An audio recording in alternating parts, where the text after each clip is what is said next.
mengevakuasi supir terjepit.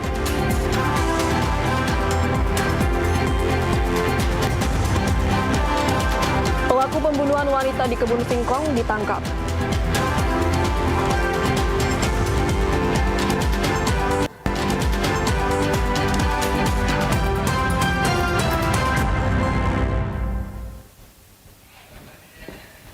Selamat sore pemirsa Tabik Pun. Selain dua topik utama tadi, kami akan menghadirkan beragam informasi lainnya. Bersama saya Hai Sofana, kita simak informasi selengkapnya.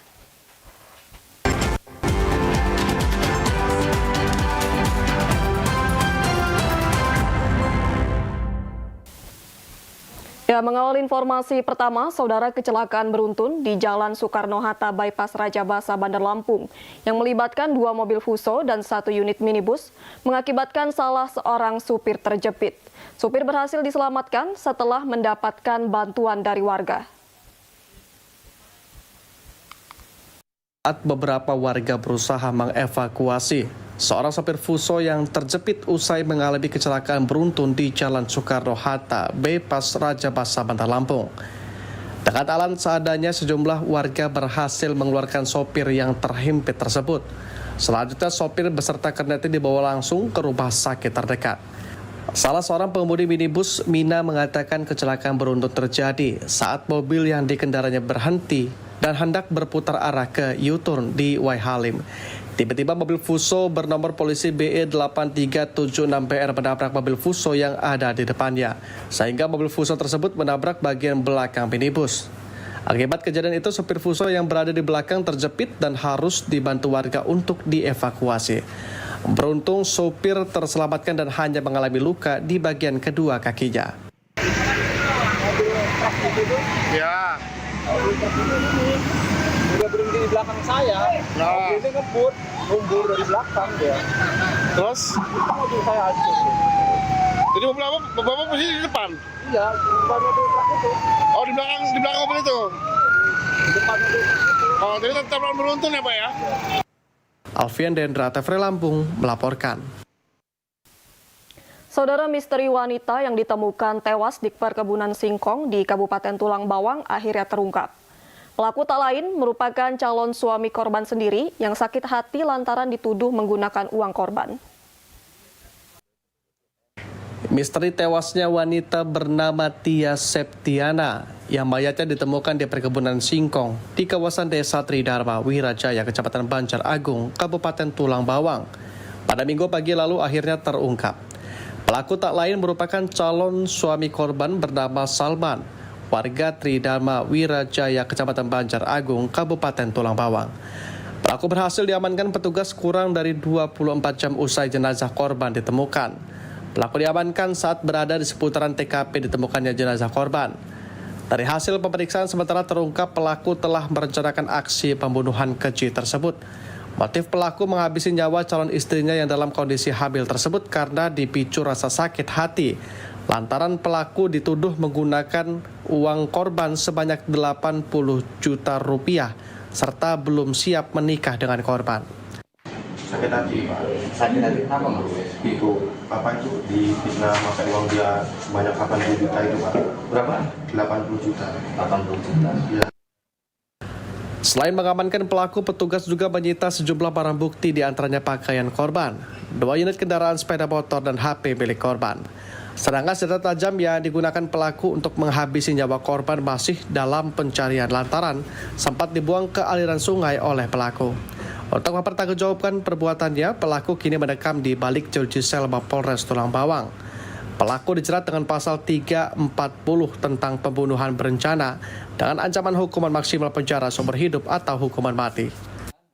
Kemudian mengajak korban ke TKP dengan dalih untuk mengajak berhubungan. Disitulah setelah korban datang, pelaku secara membabi buta kemudian menghabisi korban. Johan Argina Putra, TVRI Lampung melaporkan. Saudara, seorang kaum duafa warga Fajar Baru, Lampung Selatan yang mengidap penyakit gagal ginjal dan komplikasi memperoleh bantuan uang tunai dari Yayasan Pondok Pesantren Penghafal Al-Quran Riyadus Solihin Bandar Lampung. Uang tersebut akan digunakan untuk menambah biaya pengobatan pasien yang sebelumnya hanya bekerja serabutan. Hatimi, warga desa Fajar Baru, Lampung Selatan ini, sudah 3 bulan berjuang melawan penyakit komplikasi gagal ginjal yang membuatnya tak lagi bisa bekerja. Pria berusia 58 tahun ini sebelumnya hanya bekerja serabutan untuk menyambung hidup bersama istri dan 1 anaknya. Namun sejak sakit penghasilannya terhenti sehingga tidak ada lagi upah harian yang diperoleh. Beruntung, ketika penyakit kronis menyerang, ia memiliki BPJS Kesehatan yang menanggung sebagian besar biaya perobatan. Namun, untuk kebutuhan harian selama di rumah sakit masih sangat memerlukan uluran tangan dermawan. Saya mengucapkan terima kasih kepada Bapak Haji yang sudah membantu keluarga kami yang sedang kesusahan. Semoga kebaikannya dibalas dengan Allah Subhanahu wa taala. 3 bulan. 3 bulan. Sakit apa, Bang? Sakit gagal ginjal. Gagal ginjal ya. Paru-paru komplikasi lah. Harapannya ya minta sembuh lah. Gitu. Biar sehat. Amin. Sedia kala kan gitu. Mengetahui hal ini, pimpinan Pondok Pesantren Riyadus Solihin Ismail Zulkarnain menjenguk pasien yang sedang dirawat di Rumah Sakit Airan, Lampung Selatan. Pada kesempatan itu, ia memberikan bantuan berupa uang tunai. Pihak pondok juga meminta Hatimi membuka rekening pribadi agar bantuan bisa disalurkan secara rutin setiap bulan. Kita programnya untuk menjelang Lebaran Haji itu yatim piatu peduli judulnya ya kan. Jadi di mana ada yang sakit, ada yang kena musibah, apalagi ini kan betul-betul duafa ya. Suami istri nggak punya pekerjaan. Berapa anaknya? Satu. Jadi nggak punya pekerjaan nggak? Nah, itu yang perlu kita bantu. Jadi insya Allah kita nanya nomor rekening, ini bantuan awal. Insya Allah tiada rezeki tiap bulan kita kirim untuk bantu supaya lauk ya, ada jumlahnya ya nggak? Jadi dikirim tiap bulan. Ada yang kebakar rumah, kemarin kan ada yang lumpuh anak itu, sekarang yang gagal ginjal. Kita cobalah berbagi lah. Langkah Ponpes Riyadus Solihin ini bukan sekedar aksi sosial sesaat, tetapi menjadi bagian dari nilai yang ditanamkan kepada para santri yatim piatu, bahwa berbagi adalah inti dari kemuliaan hidup. Sementara bagi keluarga pasien Hatimi, bukan hanya menerima bantuan, tetapi keluarganya menerima harapan bahwa di tengah sakit dan kesulitan, masih ada tangan yang ringan untuk menolong. Edwin Febriansyah, TVRI Lampung, melaporkan. Saudara, pihak Fakultas Ekonomi Bisnis Universitas Lampung telah memberikan sanksi kepada panitia Diksar untuk tidak mengulangi perbuatan dan siap membekukan organisasi pencinta lingkungan yang diduga masih menerapkan tindakan kekerasan fisik oleh seniornya. Pihak Fakultas Ekonomi dan Bisnis Universitas Lampung menanggapi terkait tewasnya mahasiswa yang meninggal dunia pasca mengikuti kegiatan Diksar Organisasi Mahasiswa Ekonomi Pencinta Lingkungan. Pihak FEB Unila mengakui adanya kelalaian dari panitia saat pelaksanaan pendidikan dasar Mahapel. Dekanat FEB Unila mendapatkan laporan bahwa dalam Diksar, salah seorang mahasiswa bernama Muhammad Arnando Alvaris mengalami masalah pendengaran setelah mengikut Diksar. Pihak Mahapel bersedia bertanggung jawab dan telah memberikan sanksi kepada sejumlah pelaku untuk tidak mengulangi perbuatan tersebut, serta bersedia dibekukan organisasi. Pada April 2025, salah seorang peserta Diksar Pratama Wijaya Kusuma mengalami sakit terindikasi terkena tumor otak dan meninggal dunia ketika dirawat di RSUD Abdul Muluk. Pihak dekanat kemudian mendatangi rumah korban dan bertemu dengan ibunya. Ibu korban mengaku tidak ingin menggugat, namun berpesan agar Mahapel tidak lagi melakukan kegiatan seperti itu. Minta pembina alumni untuk hadir. Kemudian kita sidang dan mereka menyatakan, mereka minta maaf, memang terjadi itu gitu loh. Kemudian namanya terjadi penyimpangan lah dalam bagian. Kemudian ya mereka mau bertanggung jawab gitu loh terhadap korban, yaitu namanya si Haris. Diksar diikuti 6 orang mahasiswa termasuk korban Pratama Wijaya Kusuma. Korban diduga mengalami kekerasan fisik dari senior yang berlebihan saat Diksar. Selain mengalami penggumpalan pembuluh darah di kepala, korban Pratama juga mengalami sejumlah luka di tubuhnya seperti di leher, di bagian siku, tangan kiri, dan di atas perut. Setelah mengikuti Diksar, korban mulai sakit-sakitan dan tidak mengikuti kegiatan perkuliahan di kampus. Karena kondisinya semakin memburuk, korban kemudian dirawat intensif di Rumah Sakit Abdul Muluk hingga akhirnya meninggal dunia. Agus Mukniakim, TVRI Lampung melaporkan. Saudara, program unggulan Presiden Prabowo Subianto dan Wakil Presiden Gibran Rakabuming Raka makan bergizi gratis gelombang kedua resmi diluncurkan di Kabupaten Lampung Utara pada Senin pagi. Gelombang kedua program unggulan Presiden Prabowo Subianto dan Wakil Presiden Gibran Rakabuming Raka makan bergizi gratis telah resmi diluncurkan di Kecamatan Abung Selatan, Kabupaten Lampung Utara. Forkopimda langsung memantau kegiatan makan bergizi gratis yang dilakukan oleh Satuan Pelayanan Pemenuhan Gizi di Sekolah Dasar Negeri 3, Desa Candimas, Kecamatan Abung Selatan pada Senin pagi. Program makan bergizi gratis gelombang pertama ini mulai dilaksanakan pada tanggal 13 Januari 2025 lalu di wilayah Kecamatan Bukit Kemuning dengan sasaran sekitar 3.085 orang.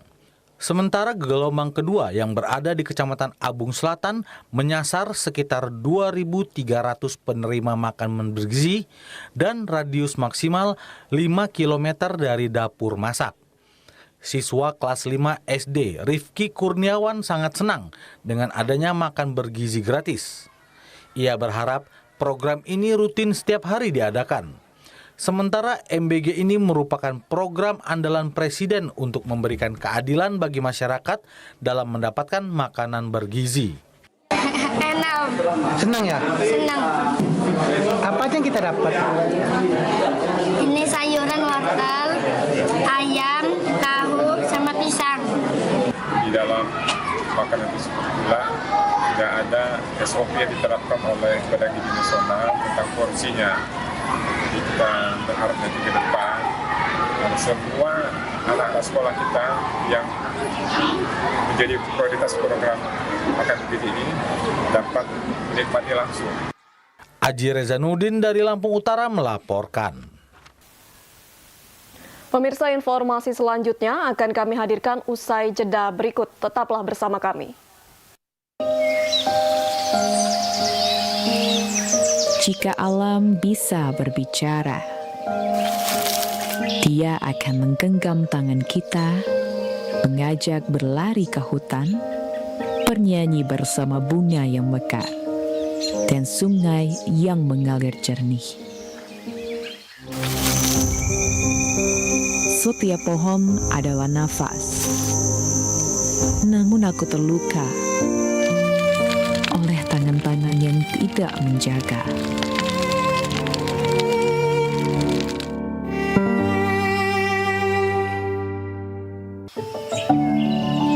Jika alam bisa berbicara, dia akan memanggil kita semua. Jagalah aku sepertimu menjaga jiwa, karena kita adalah satu dalam harmoni yang abadi.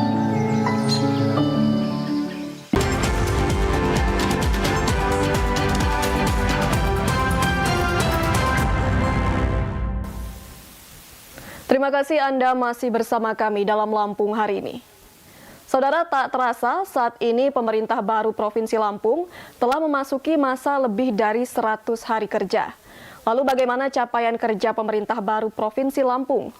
Saat ini kita telah terhubung dengan reporter Kenanga Aprilaski yang berada di lokasi dalam rangka launching Desaku Maju sebagai bagian dari program 100 hari kerja Gubernur Lampung yang baru.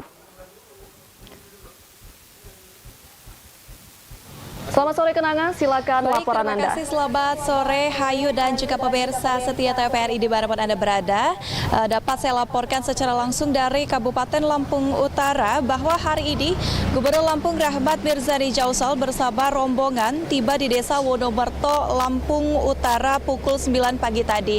Sesampainya di lokasi, Gubernur mengawali kegiatan launching program Hasil Terbaik Cepat atau PHTC 100 Hari Kerja Pemprov Lampung dengan melakukan melakukan groundbreaking jalan di desa setempat.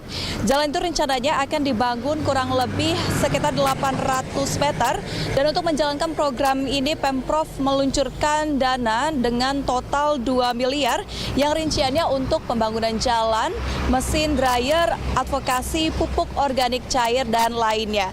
Usai groundbreaking, Rahmat Mirzani Jausal melanjutkan agenda kerjanya dengan mengunjungi BUMDes Wonomerto. Di kesempatan itu pula, Gubernur memberikan bantuan dryer atau alat pengering jagung atau padi, serta berdialog dengan masyarakat setempat. Kemudian diakhiri dengan Gubernur meluncurkan program Desaku Maju. Rahmat Mirzani Jausal mengatakan potensi yang ada di Lampung Utara bersama beberapa kabupaten lainnya juga sangat luar biasa. Daerah tersebut sebagai penghasil komoditas pangan seperti padi, singkong, dan juga jagung. Salah satu program Pemprov Lampung di sektor pertanian, yakni di setiap desa ada nilai tambah dengan memberikan bantuan berupa mesin dryer atau pengering, dan mesin itu bisa meningkatkan pendapatan petani senilai Rp1 juta per setiap di komoditinya. Pemprov Lampung menargetkan semua sentra komoditas mendapatkan dryer. Dan pemirsa dan juga Hayu, berikut kutipan wawancara kami bersama dengan Gubernur Lampung Rahmat Mirzani Jausal. Jadi tadi kita lihat ada 3 komoditas andalan di Wonomerto, ada jagung, ada padi, ada singkong. Variatif tapi hampir secara umum hampir sama. Seluruh 3 komoditas ini menjadi mayoritas di Provinsi Lampung. Dan tentunya 3 komoditas ini bisa harus diberikan nilai tambahnya supaya harga juga stabil, harga juga bagus. Dan salah satu alat untuk memberikan nilai tambah itu adalah pengering. Jadi kita berikan pengering. Selama ini tidak dikeringkan, dijual basah, merugikan petani. Selama ini dikeringkan manual, waktunya lama dan kotor, menurunkan kualitas. Selama ini banyak bermasalah dengan pengeringan, dengan hujan dan lain-lain. Harapannya dengan dryer ini semua masalah itu akan hilang dan menjadi nilai tambah bagi pendapatan untuk petani. Ya, Hayu dan juga pemirsa setia TVRI, sementara Bupati Kabupaten Lampung Utara Hamartoni Ahadis juga menjelaskan Desa Wonomerto dipilih sebagai lokasi launching program Desaku Maju karena desa ini memiliki karakter pekerja keras untuk masyarakatnya. Bupati mengapresiasi perhatian Gubernur dan jajaran terhadap Kabupaten Lampung Utara. Berikut kutipan wawancara kami bersama dengan Bupati Kabupaten Lampung Utara Hamartoni Ahadis. Acara Desaku Maju ini adalah acara yang memperkuat bidang ekonomi, sektor yang berbasis pertanian. Kita lihat tadi bagaimana Pak Gubernur memberikan alat unit processing pengeringan dryer. Dan alat ini banyak membantu untuk meningkatkan nilai tambah petani. Artinya kita yakin beberapa tahun ke depan masyarakat petani di Lampung, khususnya di Lampung Utara umumnya, akan memberikan dampak positif terhadap pertumbuhan ekonomi yang ada di Lampung Utara maupun di Lampung. Sementara Kepala OJK Provinsi Lampung, Otto Fitriandi juga mengatakan guna meningkatkan inklusi keuangan. Di kesempatan yang sama juga dilakukan penandatanganan komitmen kerjasama, komitmen bersama dukungan stakeholder untuk program Desaku Maju antara OJK, perbankan, lembaga terkait, dan kepala desa. Dan juga pemirsa, peluncuran program Desaku Maju hari ini juga dilaksanakan di 4 desa dalam waktu bersamaan, serta rencananya akan dilanjutkan di 2.500 desa di wilayah Provinsi Lampung. Demikian informasi yang dapat kami sampaikan dari Kabupaten Lampung Utara. Kembali ke studio, Hayu. Baik, terima kasih Kenang atas laporannya. Selamat bertugas kembali. Kita beralih ke informasi selanjutnya. Saudara, program TNI Manunggal Membangun Desa atau TMMD di Kabupaten Pesisir Barat sudah mendekati akhir. Pemkab siap menjaga dan meneruskan hasil pencapaian TMMD. Program TNI Membangun Desa atau TMMD ke-124 yang dilaksanakan oleh Kodim 0422 Lampung Barat terus menunjukkan perkembangan yang signifikan. Masyarakat setempat menyambut antusias program TMMD ini. Mereka turut bergotong royong bersama prajurit TNI dalam pelaksanaan pembangunan sejumlah infrastruktur. Sasaran fisik pada TMMD ke-124 kali ini mencakup pembangunan jalan penghubung antar desa, renovasi rumah ibadah, pembangunan rumah tinggal layak huni, dan lain sebagainya. Selain itu juga dilakukan penyuluhan kesehatan, wawasan kebangsaan serta pelayanan kesehatan gratis kepada masyarakat. TMMD tahun 2025 ini dijadwalkan akan ditutup pada 4 Juni 2025. Pemkab Pesisir Barat siap melanjutkan dan menjaga segala hasil pencapaian TMMD ke-124 ini. Wakil Bupati Pesisir Barat Irawan Topani mengatakan, pihaknya siap memperbaiki hal-hal yang menjadi kekurangan di dalam pelaksanaan TMMD. Karena ini kegiatan sangat bermanfaat, tentu selain kita menjaga, tentu kita juga bisa ke depannya kita lebih baik dari hari ini. Jadi harapan kita untuk semua demi masyarakat dan Pesisir Barat lebih baik, tentu ke depan kita akan lebih baik juga untuk melaksanakan kegiatan-kegiatan seperti ini. Ketua Tim Wasef TMMD ke-124 Brigjen TNI Joni Pardede yang melakukan peninjauan ke lokasi pada 21 Mei lalu menekankan program TMMD merupakan bagian dari komitmen TNI dalam mendukung percepatan pembangunan di daerah tertinggal dan terisolasi, serta mempererat kemenanggulan TNI dan rakyat. Nanda Yustizar Ramdhani, TVRI Lampung, melaporkan. Saudara, Pancasila bukan sekedar dokumen historis atau teks normatif yang tertulis dalam pembukaan UUD 1945, melainkan jiwa bangsa, pedoman hidup bersama, serta bintang penuntun dalam mewujudkan cita-cita Indonesia yang merdeka, bersatu, berdaulat, adil, dan makmur. Pemerintah Provinsi Lampung mengajak seluruh masyarakat dan aparatur sipil negara untuk memperkokoh ideologi Pancasila sebagai pondasi utama dalam pembangunan daerah dan menjaga persatuan bangsa. Hal ini ditegaskan Pejabat Sekretaris Daerah Provinsi Lampung M. Firsada selaku Inspektur Upacara Hari Lahir Pancasila tahun 2025 di hadapan peserta upacara di lingkungan pemerintahan Provinsi Lampung Senin pagi tadi. Ditambahkannya, Pancasila bukan sekedar dokumen historis atau teks normatif yang tertulis dalam pembukaan Undang-Undang Dasar 1945, melainkan jiwa bangsa, pedoman hidup bersama, serta bintang penuntun dalam mewujudkan cita-cita Indonesia yang merdeka, bersatu, berdaulat, adil, dan makmur. Firsada juga mengungkapkan dalam birokrasi nilai-nilai Pancasila yang hadir dalam bentuk pelayanan publik yang berkeadilan, transparan, dan berpihak pada rakyat. Dalam konteks pembangunan nasional saat ini, pemerintah telah menetapkan Asta Cita sebagai 8 agenda prioritas menuju Indonesia Emas 2045.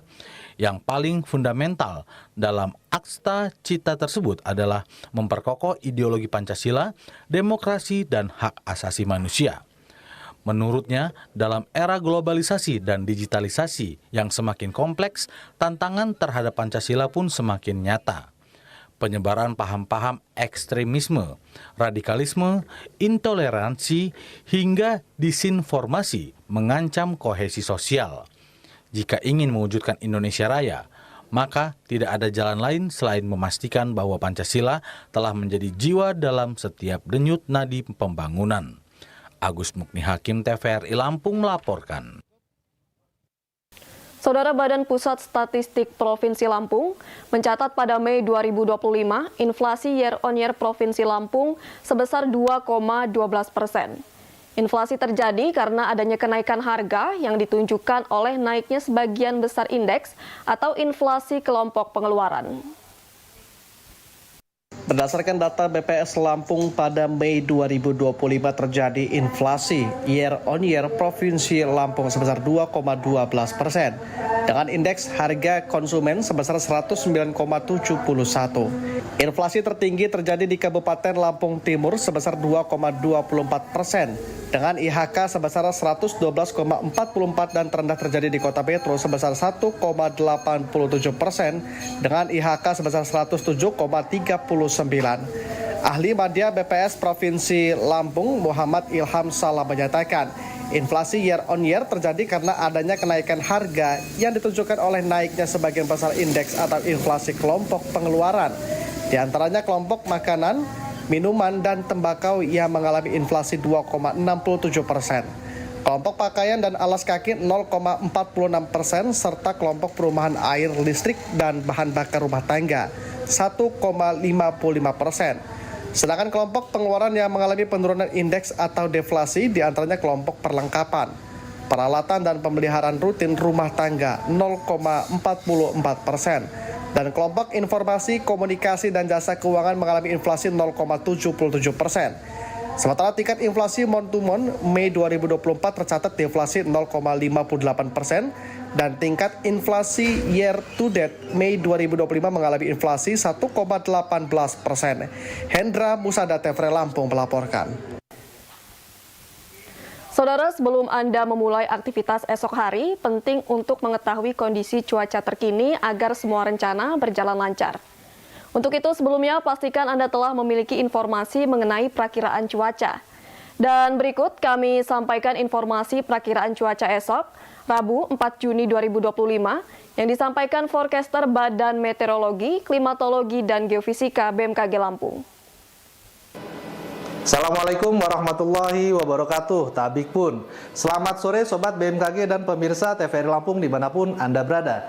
Senang sekali kami dari BMKG Lampung dapat kembali hadir di hadapan pemirsa untuk menyampaikan informasi perakiraan cuaca wilayah Lampung yang berlaku untuk besok Rabu 4 Juni 2025.